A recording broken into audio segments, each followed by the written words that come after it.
ವೀಕ್ಷಕರೇ, welcome to Suman TV. ನಾನು ನಿಮ್ಮ ಶ್ರಾವಣಿ.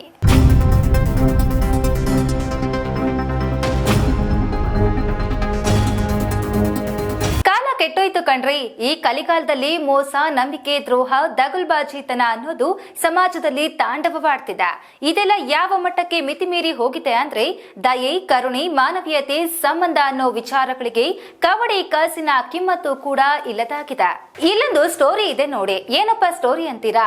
ಮದುವೆಯಾಗಿ ಗಂಡ ತೀರಿಕೊಂಡು ವಿಧವೆಯಾದ ಹೆಂಗಸನ್ನ 61 ವರ್ಷದ ಬೆಂಗಳೂರು ಮೂಲದ ಸುರೇಶ್ ಎಂಬ ಮನ್ಮಥರಾಯ ಲಕ್ಷ ಹಣ ಪೀಕಿ ವಂಚಿಸಿದ್ದಾನೆ.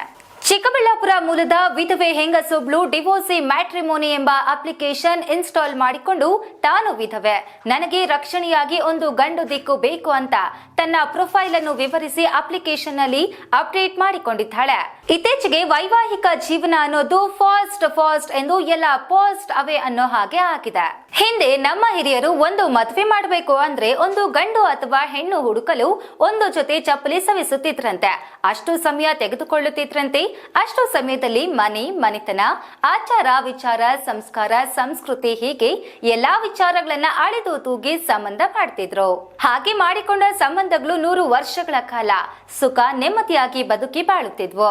ಆದ್ರೆ ಸದ್ಯ ಹೇಗಾಗಿದೆ ಅಂದ್ರೆ ಇವತ್ತು ಪ್ರೊಫೈಲ್ ಚೆಕ್, ನಾಳೆ ಎಂಗೇಜ್ಮೆಂಟ್, ನಾಳಿದ್ದು ಮದುವೆ, ಆಚೆ ನಾಳಿದ್ದು ಡಿವೋರ್ಸ್, ಅಲ್ಲಿಗೆ ಕೇಲ್ ಕತಾಂ, ನಾಟಕ್ ಬಂದ್.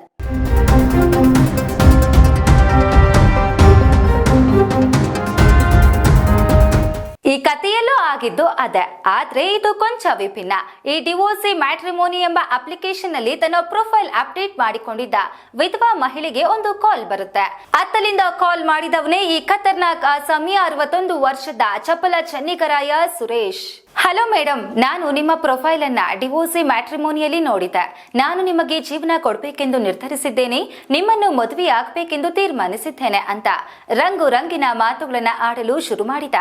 ಈ ದಗಲುಬಾಜಿ ಸುರೇಶನ ಮಾತುಗಳನ್ನ ನಂಬಿದ ಚಿಕ್ಕಬಳ್ಳಾಪುರದ ಅಮಾಯಕ ವಿಧವೆ ಸರಿ ಆಯಿತು ಅಂತ ಒಪ್ಪಿಕೊಂಡಿದ್ದಾಳೆ.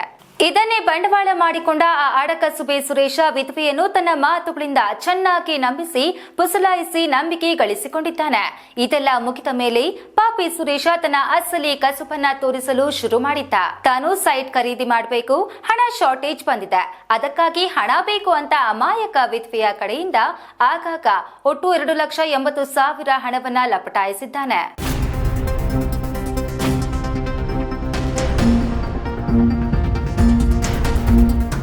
ಇದೆಲ್ಲದರ ನಡುವೆ ವಿಧವೆಗೆ ಮಗಳ ಕಾಲೇಜು ಫೀಸ್ ಕಟ್ಟುವ ಸಂದರ್ಭ ಎದುರಾಗುತ್ತದೆ.